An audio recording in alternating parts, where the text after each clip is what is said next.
जब हम अखंड भारत की बात करते हैं या भारत की बात करते हैं तो उसकी नींव किसने रखी। जैसा आपने बिल्कुल सही कहा कि सबसे पहले अशोका का नाम आता है, ऐसे कई सारे पुरुषों के नाम आते हैं। की मैसेजेस आप सिर्फ पुरुषों की बात करते हैं जो टोटली झूठ है। अखंड भारत की नींव अगर किसी ने रखी तो एक महिला ने रखी।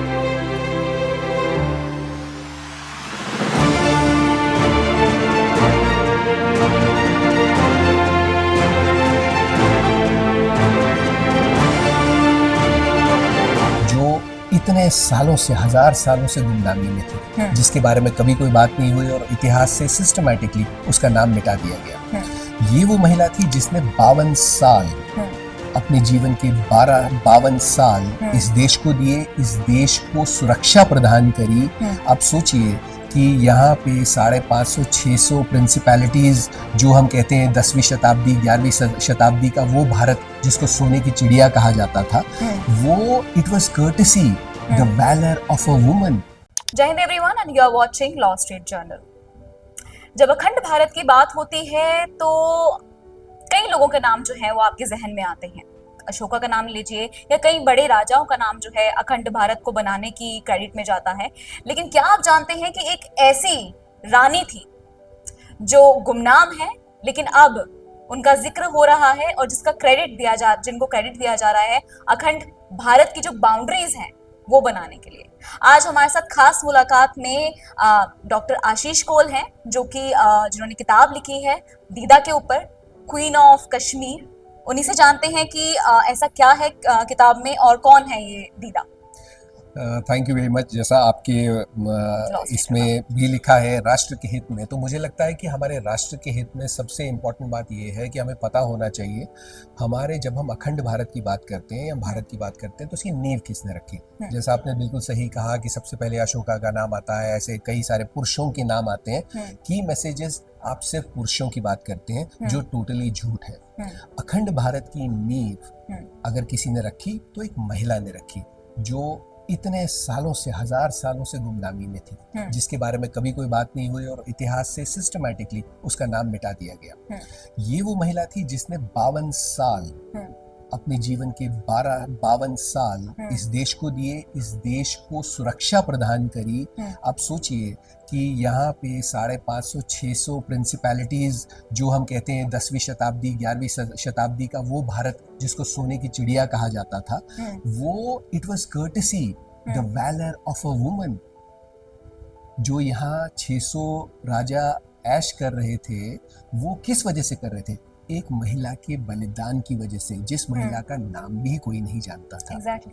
और ऐसी कई सारी महिलाएं और थी। जो बेसिकली जो मेरा प्रोजेक्ट है, प्रोजेक्ट स्त्री देश, जिसमें 13 ऐसी महिलाओं की गाथाएं मैंने निकाली हैं, जो करीब 10,000 वर्ष का इतिहास है। इन महिलाओं ने दुनिया को वो पैरामीटर्स, वो फंडामेंटल्स दिए जिस वजह से दुनिया आज चलती है। मैं मॉडर्न वर्ल्ड की बात कर रहा हूँ। मैं किसी पे आऊँ, किसी अस्पताल, किसी स्कूल, किसी सड़क को बनाने वालों की बात नहीं कर रहा हूँ। मैं बात कर रहा हूँ उन लोगों की जिन्होंने दुनिया को टैक्सेशन सिखाया, जिन्होंने दुनिया को बैंकिंग सिखाया, जिन्होंने दुनिया को warfare, combat, diplomacy, public distribution सिखाया, आर्किटेक्चर सिखाया। ये सब सिखाने वाली महिलाएं थी, पुरुष नहीं थे। तो ऐसे में अगर हम देखें, हम 150 दुनिया की आधी आबादी महिलाओं की है, तो महिलाएं हैं कहाँ? एक कॉस्मेटिक डिस्कोर्स के अलावा हमारे ड्राइंग रूम्स में एक्टिविज्म के नाम पे जिनका इस्तेमाल होता है वो महिलाएं हैं। लेकिन क्या महिलाएं वाकई में हमारी सामाजिक मानसिकता का हिस्सा है? बिल्कुल नहीं, कॉस्मेटिक तौर पे है।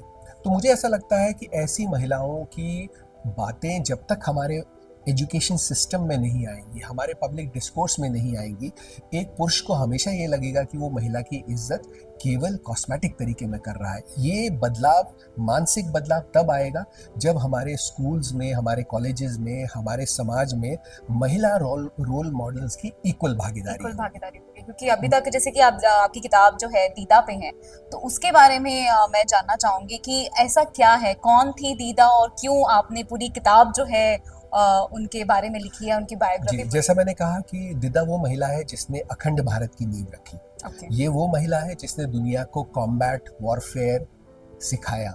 ये वो महिला है जिसने सबसे पहले दुनिया को ये सिखाया कि सती एक कुरीति है, इसके खिलाफ लड़ना है। ओके। ये वो पहली महिला है हमारे देश में जहां हमने महिलाओं के ऊपर जो क्राइम होते हैं उसको हम ग्लोरीफाई कर देते हैं। तो हमारे यहाँ फिल्में भी बनती हैं जो सती प्रथा को बड़ा ऐसा ग्लोरीफाई करके दिखाती हैं, बड़ी बड़ी ब्लॉकबस्टर फिल्में बनी। तो एक ऐसी महिला थी जिसने कहा ऐसी की तैसी मुझे नहीं मरना, मैं अगर मरूंगी तो मैं अपने दुश्मनों को मारूंगी, मैं क्यों मरूं? So those are the lessons that we get to learn from the life of this woman known as Dida in the story तो Dida अभी the तक Warrior क्यों Queen। भारतीय इतिहास में इसका जिक्र क्यों नहीं होता है? वो ये मैं देखिए जरूर जानना चाहूंगी। दिदा करीब 1100 साल पुरानी कहानी है और उसके बाद में जब हमारे देश का कंप्लीटली एक historical social architecture political architecture change हुआ, एक खास सोच के जब हिस्टोरियंस आए उनके लिए कन्वीनियंट नहीं था कि एक महिला की भागीदारी हिस्ट्री में हो। ओके। और उस वजह सबसे पहले जो चीज आपकी नींव है, बुनियाद बनती है, क्योंकि भारत ही वो देश है, भारत ही वो संस्कृति है जहां पे आपको क्या किसी दुनिया no religion in the world has a female god. It is only in India that you have the concept of a female god which takes precedence over a male god. In fact, it is only in the Indian culture that you have where a male god says that I can't do anything without my female power. Shiva and Shakti, So, for you to be inferior in your own thoughts first, you need to take women out of the discourse, जो पिछले 1100 सालों में इस देश में हुआ।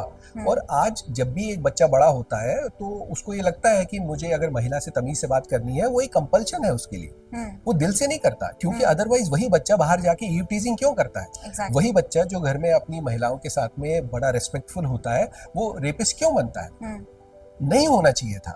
तो ये आज भी मैं दिल्ली को इतने सालों से जानता हूँ, मेरे ख्याल से 30 साल पहले जब मैं दिल्ली में आया था तब भी 6 बजे के बाद महिलाएं सुरक्षित नहीं होती थी। मुझे नहीं लगता कि आज भी वैसी स्थिति है।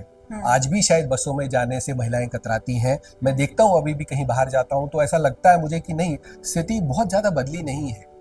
हाँ, उन महिलाओं के हाथ में मोबाइल फोन जरूर है, पब्लिक डिस्कोर्सेज में उनकी सेफ्टी फीचर्स की बात होती है, पर ऐसे बदलाव तभी आएंगे जब मानसिकता बदलेगी। बिल्कुल। आपकी किताब जिस तरह से मैं एक कवर देख पा रही हूँ, ये जरूर सर कवर दिखाइएगा, तो जिस तरह से आपने इनको एज अ वॉरियर दिखाया है जी, तो ऐसा कभी कभी होता है, बोलते हैं महिलाओं को युद्ध में नहीं लिया जाता है, वुमेन कैन फाइट, कहीं ना कहीं अभी बोलते हैं कि भाई अब वो फाइट कर रही हैं, अब वो एक्सट्रीम स्पोर्ट्स में जा रही हैं, तो ऐसा कहीं नहीं है। मतलब जो पीछे हम थोड़ा सा जाके देखें, आज जो दुनिया की सबसे एडवांस्ड आर्मीज है, दुनिया के सबसे एडवांस्ड कॉम्बैट स्ट्रेटजीज जो है, जो दुनिया आज यूज करती है, वो एक महिला की देन है। उसमें पुरुषों का कोई हाथ नहीं था और वो इस महिला की then.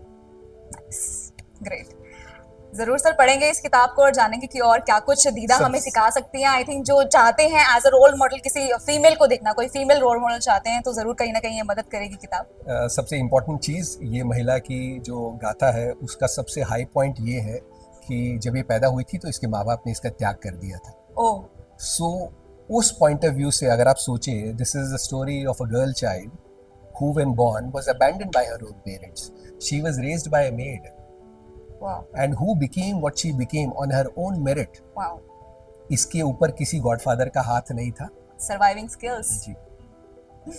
Thank you for the talk, sir. I hope कि इसमें हमें और भी चीज़ें देखने को मिलेंगी और मॉडर्न सोसाइटी की जो हम बात कर रहे हैं, आने वाले वक्त में जो हम बहुत बात कर रहे हैं वुमेन रिजर्वेशन की या बाकी चीज़ों की, जो लोगों को लग रहा है कि भाई आप पे एहसान किया जा रहा है, तो वो जो माइंडसेट है कहीं ना कहीं एहसान वाला, वो खत्म होगा। जी जी, होना चाहिए।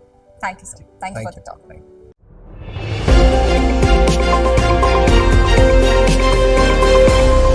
लॉ स्ट्रीट भारत, राष्ट्र के हित में।